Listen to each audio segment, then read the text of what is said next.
Saudações, meus amigos do canal Russificando com vocês, Cristiano. Hoje eu vou falar a respeito de um assunto polêmico e eu gostaria muito de saber a opinião de vocês a respeito desse assunto. Trata-se de um assunto que eu pesquisei, um assunto que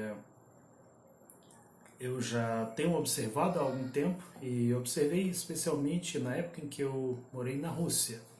Se trata do ciúme na União Soviética. Vocês conseguem imaginar um soviético ciumento? Um russo ciumento? É exatamente disso que nós vamos falar agora.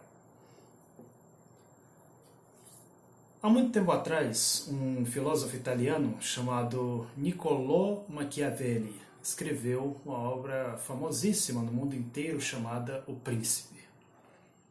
E nessa obra O Príncipe, que a propósito em russo se diz Gassudar, literalmente o estadista, Maquiavel tem uma citação que até hoje é lembrada. Ele diz que é muito mais fácil um homem esquecer da morte do pai do que da perda de um bem. E é claro que quando Maquiavel escreveu isso, ele tinha em mente que os homens em uma sociedade capitalista, uma sociedade na qual predominam as relações de propriedade tal qual como a conhecemos, eles dão uma grande importância à questão da propriedade privada.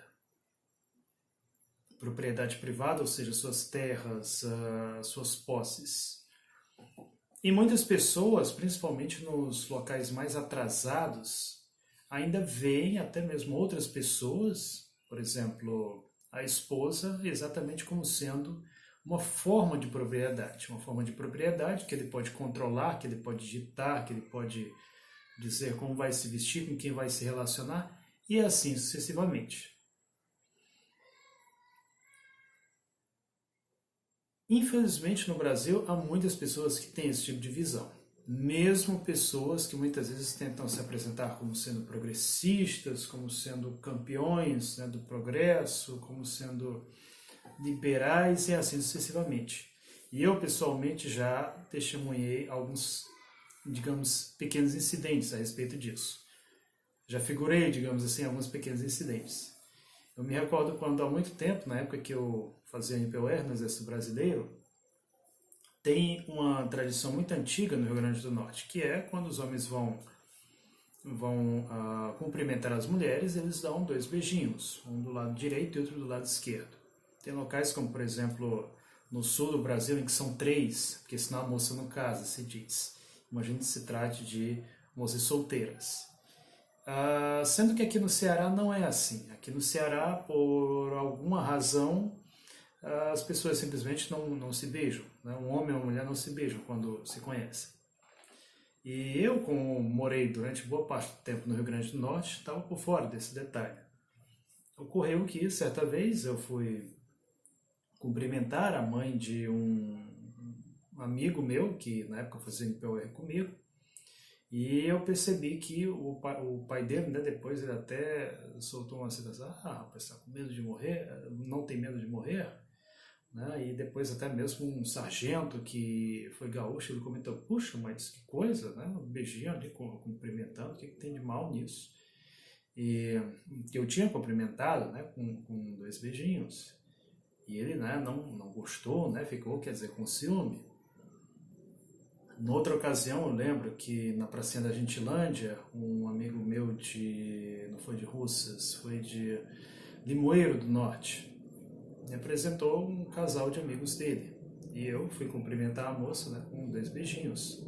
Aí depois eu soube, né, por ele, que saíram comentando, né, que eu era atrevido, porque tinha, né, dado um beijo no namorado do cara, né, uma coisa completamente ridícula.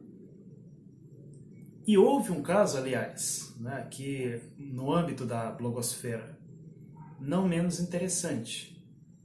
Muita gente aqui talvez deva ter ouvido falar de um rapaz, eu não vou dizer o nome dele, mas talvez vocês já sabem quem é, ele é aqui de Fortaleza, tem inclusive um canal, ele agora está morando na Rússia com a esposa dele, e esse rapaz, ele Ele era casado com uma russa que morou aqui no Brasil, morou aqui em Fortaleza por um tempo. E eu conversava muito com essa moça, né? Uma vez eu convidei os dois, até comemoramos juntos o meu aniversário, até aí sem nenhum problema.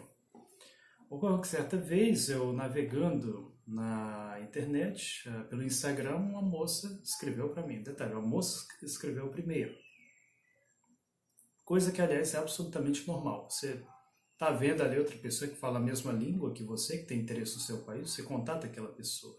Né? Algo absolutamente normal. Não foi nem eu que escrevi para ela, mas ela que escreveu para mim. E ela comentou que tinha um marido brasileiro. Eu não sabia de quem se tratava esse marido. E certa vez eu soube que uma moça que na época estava aqui em Fortaleza, ela tinha tido alguns problemas, eu resolvi escrevê-la. Resolvi escrevê-la falando dessa terceira moça, quer dizer, de uma terceira pessoa, sem qualquer tipo de insinuação. No dia seguinte, esse rapaz, que era o marido dela, né, esse rapaz já foi inclusive caluniado pelo Nando Moura, que eu até fiz aqui um vídeo de quase, aqui não, na Rússia, fiz um vídeo de quase 1 hora, defendendo o cara e atacando o Nando Moura. Esse cara que havia sido inclusive difamado na internet, porque gente que seguiu o Nando Moura na época até chegou a dizer que ele tomou chifre, esse tipo de coisa. Eu ia dizer, não aconteceu nada disso, isso aí é coisa que você está inventando para atacar o cara só porque ele não pensa igual ao Nando Moura. Pois esse cara escreveu um texto do tamanho do mundo, tipo, insinuando que eu estava dando em cima da esposa dele. Ainda escreveu para algumas pessoas que são inscritas no meu canal, passando essa mesma versão. Quer dizer, não só essa mesma versão, como dizendo umas coisas completamente absurdas, tipo que todo mundo da comunidade brasileira na Rússia tem raiva de mim, que, né, umas coisas totalmente descabidas. Quase toda semana eu recebo mensagem de gente brasileira que às vezes tem problema na Rússia e, né, eu sempre dou um jeito de quebrar o galho desse pessoal. E, quer dizer, isso se resume a uma coisa: a velha questão do ciúme. O mais interessante. O mais interessante no caso desse rapaz é que esse rapaz, eu lembro que quando ele estava aqui quando ele estava com a Valéria, na época que ele me visitou, então ele havia soltado uma pérola que eu nem disse nada assim, né, mas que era algo tão estúpido e infantil que ele tinha dito que a União Soviética era um país machista porque mandou primeiro um homem para o espaço. Quer dizer, olha só o nível da inteligência desse rapaz. É claro que mandou um homem para o espaço primeiro. Afinal de contas, os primeiros cosmonautas eram sempre militares. Eram pilotos, principalmente. Como a maioria dos pilotos eram homens, então nada mais normal que enviar primeiro um piloto e não uma pilota. Além disso, era algo que exigia muita preparação física na época. Mas muita preparação física. E normalmente, quem faz esporte sabe disso. Se você pegar, por exemplo, os recordes dos melhores halterofilistas, você vai ver que esses recordes são sempre superiores aos das melhores halterofilistas. Quer dizer, os homens sempre se saem melhor do que as mulheres em esportes que envolvem, por exemplo, peso e que envolvem uma série de outras coisas mais, incluindo aqui o xadrez, por exemplo, que envolve inteligência, né? E não é nenhum tipo de discriminação você dizer isso. Aí são estatísticas que estão disponíveis para todo mundo.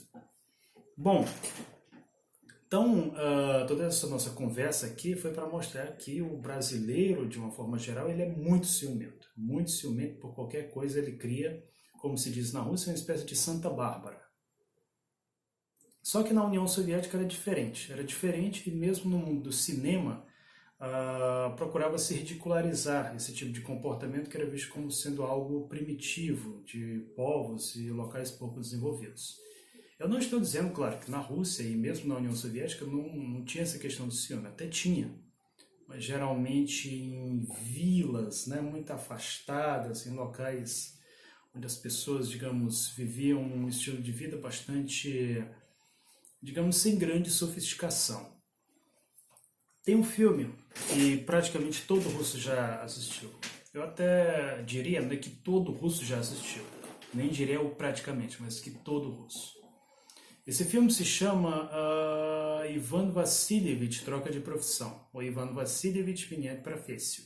É uma comédia dos anos 70 com atores famosíssimos, no qual um russo inventa uma espécie de máquina do tempo e na hora que o síndico do prédio dele vai visitá-lo, eles trocam de lugar, né? Quer dizer, o síndico vai para a época de Ivan o Severo, tsar da Rússia, e Ivan o Severo, né? Severo e não terrível, porque afinal de contas, terrível, isso é algo que os ingleses depois introduziram, vem para os dias atuais. E nesse filme tem uma citação que eu gosto sempre de lembrar.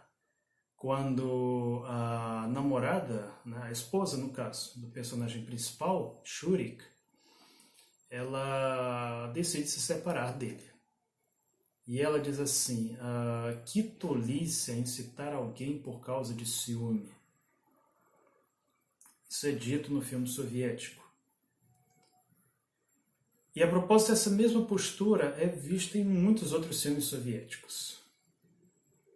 Algo que é praticamente impossível você imaginar, por exemplo, na novela brasileira. Por quê? Porque o soviético não estava preocupado com essa questão de ciúme. Aliás, não só o soviético, como você pode pegar os países mais desenvolvidos, os países mais avançados, onde as pessoas têm um nível de educação, de cultura muito maior, você vai ver que as pessoas costumam ser muito menos ciumentas do que naqueles locais com um baixo nível de cultura, com um baixo nível de educação. Eu não estou dizendo aqui que as pessoas não tem que se importar, né? Porque tem algumas pessoas que têm essa ideia de que não, o sujeito tem ciúmes é porque gosta, né? Mas que não tem nada a ver. Se a pessoa tem ciúmes é porque na verdade essa pessoa é insegura e iria agir daquela mesma forma que ele passa a condenar. Quando eu estive na Rússia, eu conheci um brasileiro que inclusive é excelente churrasqueiro. Trabalhava no Café Brasil, que infelizmente não há mais em Moscou, ou pelo menos não havia mais, não sei se reabriram. E lá ele disse uma coisa interessante, ele é casado com uma russa, e ele comentou que, ele disse para mim, não, aqui não tem essa de ciúme, né? Minha esposa mesmo uma vez queria se ver com um amigo de infância dela, e foi, isso é algo absolutamente normal. E isso não quer dizer de forma alguma que as pessoas irão fazer algo mais, digamos assim. Até porque se a pessoa foi atrás de algo mais, certamente se trata de alguém que não tem no casamento e no relacionamento aquilo que ela procura. E se você está com uma pessoa que não oferece aquilo que você espera, então há que questionar qual o objetivo desse relacionamento. Essa é uma pergunta a ser feita. O problema é que hoje muita gente acredita que relacionamento é tipo uma coisa que você tem que ter necessariamente, que é talvez a razão da existência, a razão da sua vida. Eu conheço uma moça, ela é russa e atualmente mora no Peru. Ela escreveu uma vez no Instagram dela uma coisa interessante sobre a vida dela aqui na América Latina. Ela escreveu, aqui no Peru é praticamente um pecado você não ter nenhum tipo de relacionamento.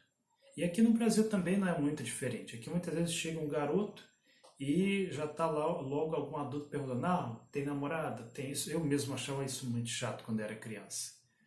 Tipo um garoto de 8, 9 anos, de 10. Aí muitas vezes o sujeito ia lá e dizia, né, inventava uma qualquer imaginária. E hoje em dia, né, já acontece, a coisa já vai muito mais além disso. Uma garota, um garoto, né, uma garota inventa que tem uma namorada, um garoto inventa que tem um namorado, né, exatamente para fugir desses adultos tarados, digamos assim, que querem impor alguma espécie de relacionamento. Eu até mesmo outro dia li uma matéria no The Guardian sobre uma moça, no caso era uma moça britânica, que dizia ser exatamente desse grupo, sendo que essa moça nunca tinha tido nenhum tipo de relacionamento, mas que ela, como que para dar uma satisfação, digamos, inventou esse tipo de coisa. Então, essa é uma diferença muito interessante em relação ao Ocidente. E só para vocês terem uma ideia, a própria Universidade Comunista, né, tem um documento dos anos 20 ainda, quando os revolucionários soviéticos e russos, eles passaram a introduzir grandes mudanças sociais. Não era só a mudança da economia, não era só a mudança na política, mas também uma verdadeira revolução cultural. Tem esse documento que se chama 12 половых заповедей революционного пролетариата, ou seja, as 12 leis sexuais do proletariado revolucionário. Brochura de Revoluция и Молодежь, da publicação da Universidade Comunista, Yaem Sverdlov, 1924. Observe meu ano, 1924.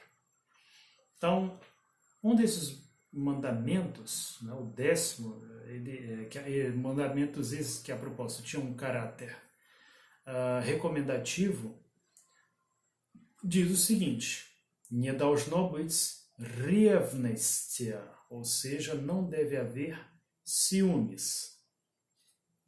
Reparem que, ao contrário do que a propósito diz muita gente, principalmente de direita, né, de extrema direita, para ser mais exato, o 10.11 diz o seguinte: Не должно быть половых извращений, ou seja, não deve haver perversão sexual. Vocês sabem muito bem do que eu estou falando, né? Mas que aqui, para não ofender, para outras pessoas também não quererem tirar de contexto a fala, eu não vou entrar em detalhes, mas acredito que vocês entenderam do que se trata. Outra coisa, aqui diz o seguinte: Любовь должна быть моногамной, monoandrически, ou seja, uma esposa, um marido. Не надо часто менять половой объект, поменьше полового разнообразия, ou seja, esse sexto mandamento é tipo que o cara não pode ser não é rufião, como é que se chama? Não pode ser um garanhão, né? Ou seja, não se pode mudar constantemente o objeto sexual, né? Por menos diversidade, né? Tipo, o cara, no Ocidente sempre teve, né, a figura do Ricardão, do cara que sai com muita mulher como sendo o maioral. E aqui na União Soviética se dizia exatamente o oposto, né, que não se deve trocar constantemente. Reparem que isso aqui é uma recomendação válida tanto para os homens quanto para mulheres. Porque no Ocidente, normalmente, o que acontece? Se, pelo menos antigamente, hoje já está um mundo de pernas para o alto. Antigamente, quando o rapaz saía com muitas moças, então o sujeito tinha orgulho, né? Olha só que cabra bom, o cara sai com muita mulher. Em compensação, se uma mulher tentava fazer a mesma coisa, aquilo ali é uma vadia, uma vagabunda, né? É uma mulher sem respeito. Enquanto que aqui, na União Soviética, eles procuraram exatamente condenar os dois, ou seja, sem variação de parceiro. Em filmes a propósito, como Офицеры, que é um dos clássicos do cinema soviético, excelente filme, nós temos um personagem que ele conhece uma moça e ele é um revolucionário da Cavalaria Vermelha que vai depois combater os Bashmaki, ou seja, os insurgentes muçulmanos no Turcomenistão. Ele conhece uma moça, depois de salvá-la, casa-se com essa moça e os dois vão para a lua de mel em plena unidade militar dele, quer dizer, em pleno quartel. E lá tem um outro oficial, que a propósito, né, os dois são do mesmo posto. Ele conhece essa moça e ele se apaixona por ela. E ela diz assim: esse é o meu marido, mostra o marido dela. Ele diz assim: tudo bem, eu entendi. E durante esse filme, né, você tem um verdadeiro triângulo amoroso, digamos assim, mas não é triângulo amoroso nesse sentido pornográfico, em sentido erótico, nessa coisa banalizada que hoje a gente vê no Ocidente. Não. É um filme muito bonito. Né? No final do filme, eles se reencontram, né, depois que eles começam o filme jovens e já são idosos, né, no final do filme. E ele a reencontra e o marido dela pergunta assim: não me diga que nessa época você nunca se casou. E ela se diz: eu sempre gostei apenas de uma mulher. mas que mesmo assim, né, isso não é algo levado, né, para esse sentido carnal que a gente vê aqui no Ocidente. Eu penso que nesse sentido o cinema soviético, embora a União Soviética fosse um estado laico, embora houvesse no país toda uma propaganda ateia, mas foi um cinema muito mais cristão no sentido de pregar aqueles valores de irmandade, de amor ao próximo, que são apregoados pelo cristianismo e que infelizmente nós não vimos no Ocidente. O Ocidente esse que preferiu o quê? Preferiu privar as mulheres de vários direitos. Há filmes americanos dos anos 50, no qual um pai tem um pesadelo, no qual a América se tornou um país comunista. E uma das coisas do pesadelo dele é quando a filha dele, a filha única que ele tinha, resolve ir trabalhar numa fazenda coletiva. Porque vocês sabem que em muitos países, né, antes dos anos 70, 80, uma mulher sequer podia trabalhar. Isso era visto como coisa, né, para mulheres da ralé, digamos assim. Nem dirigir um carro podia, nem jogar futebol podia. Em um país como o Brasil, né, que é um país considerado do futebol. Até os anos 70 uma mulher não podia jogar futebol. Na União Soviética ela podia. Podia ser pedreira, podia ser engenheira, podia ser cientista, podia ser tudo que ela quisesse. Então, espero que vocês tenham gostado do meu vídeo sobre o ciúme na União Soviética. O ciúme que não é apenas um fenômeno social, mas também econômico e sociológico.